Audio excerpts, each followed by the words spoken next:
ഇനി ആ വാഹനം കണ്ടെത്തിയ ക്യാബിൻ ഭാഗം ഇവിടേക്ക് എത്തിക്കുക, കരയിലേക്ക് അടുപ്പിക്കുക എന്നുള്ളതാണ് ഏറ്റവും പ്രധാനപ്പെട്ട ഒരു കാര്യം. അതിനുള്ള നടപടികൾ ഇപ്പോൾ പുരോഗമിച്ച് കൊണ്ടിരിക്കുന്നു. ഏതായാലും ഒരു ബോട്ടിൽ എംഎൽഎയും സംഘവുമുണ്ട്. അപ്പുറത്തെ ബോട്ടിൽ മറ്റ് രക്ഷാ ദൌത്യത്തിന്റെ ഭാഗമായിട്ടുള്ള SDRF അംഗങ്ങളൊക്കെ ഉണ്ട്. അവർക്കൊക്കെ പരിശീലനം സിദ്ധിച്ച ആളുകളാണ്.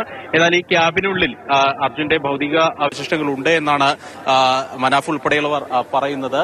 ഏതായാലും ഇപ്പോൾ ആ ക്യാബിനുള്ളിൽ നിന്ന് അത് പുറത്തെത്തി എന്നുള്ളതാണ് ഏറ്റവും പ്രധാനപ്പെട്ട കാര്യം. തലകുത്തനെയാണ് ഇപ്പോൾ ഈ ക്യാബിൻ കിടക്കുന്നത്. അത് നേരെയാക്കി അതിനുള്ളിൽ നിന്ന് ഈ ശരീരഭാഗങ്ങൾ ഉണ്ടെങ്കിൽ അത് പുറത്തേക്ക് എടുക്കണം. ഏതായാലും നിലവിൽ അതിനുള്ള സന്നാഹങ്ങളും സംവിധാനങ്ങളും ഒക്കെ ഇവിടെ ഉണ്ട് എന്നാണ് മനസ്സിലാക്കുന്നത്.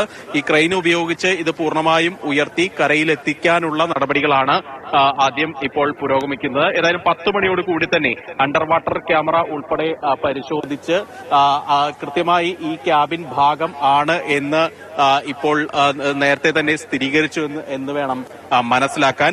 അതിനുശേഷം ആണ് ഈ കൃത്യമായി അവിടെ ലൊക്കേറ്റ് ചെയ്ത് അവിടെ വെച്ച ശേഷം പിന്നീട് ഉച്ചയ്ക്ക് ശേഷം ഈ 3 മണിയോട് കൂടി തിരയൊന്ന് അടങ്ങിയാൽ, തിരയുടെ ശക്തി ഒന്ന് കുറഞ്ഞാൽ ഇത് പൊക്കിയെടുക്കാം എന്നുള്ള ഒരു വിലയിരുത്തലിലേക്ക് ദൗത്യ സംഘം പോയത്.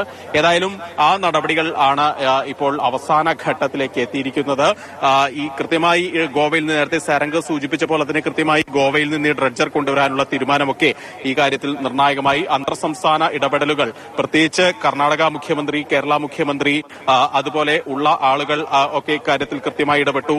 KC വേണുഗോപാൽ MP ഉൾപ്പെടെയുള്ളവർ ഇക്കാര്യത്തിൽ ഇടപെട്ടു. അങ്ങനെ കൃത്യമായിട്ടുള്ള ഒരു ഏകോപനം ഈ വിഷയത്തിൽ ഉണ്ടായതുകൊണ്ട് മാത്രമാണ് ഇത്രയെങ്കിലും ഈ സംവിധാനങ്ങൾ മുന്നോട്ട് പോയത് എന്നുള്ളത് വേണം നമുക്ക് പറയാൻ. ഏതായാലും നിലവിൽ ഈ ലോറി ഇവിടെ മുകളിലേക്ക്, അതായത് കരയിലേക്ക് എത്തിക്കാനുള്ള ശ്രമങ്ങൾ തന്നെയാണ് ഇപ്പോൾ പുരോഗമിച്ചുകൊണ്ട് ഇരിക്കുന്നത്. നിലവിൽ MLA സതീഷ് കൃഷ്ണ സൈൽ ഇതിന്റെ ഏകോപനത്തിന് ഇവിടെ ക്യാമ്പ് ചെയ്യുന്നുണ്ട്. അദ്ദേഹം അതിനുവേണ്ട നടപടികളെല്ലാം, ഇതിനുവേണ്ട സന്നാഹങ്ങളെല്ലാം ഇവിടെ ഒരുക്കുമെന്ന് നേരത്തെ തന്നെ ഉറപ്പ് നൽകിയിട്ടുള്ള ഒരു വ്യക്തി കൂടിയാണ്. നിലവിലേതായാലും ആ കണ്ടെത്തിയ ലോഹഭാഗം, ക്യാബിൻ ഭാഗം ഇവിടേക്ക് എത്തിക്കുന്നതിനുള്ള ശ്രമങ്ങൾ തന്നെയാണ് ഇപ്പോൾ പുരോഗമിച്ചുകൊണ്ടിരിക്കുന്നത്. അതിനുള്ളിൽ അർജുന്റെ മൃതദേഹം ഉണ്ടെങ്കിൽ അത് പുറത്തെത്തിക്കുക എന്നുള്ളതും ഏറ്റവും പ്രധാനമാണ്.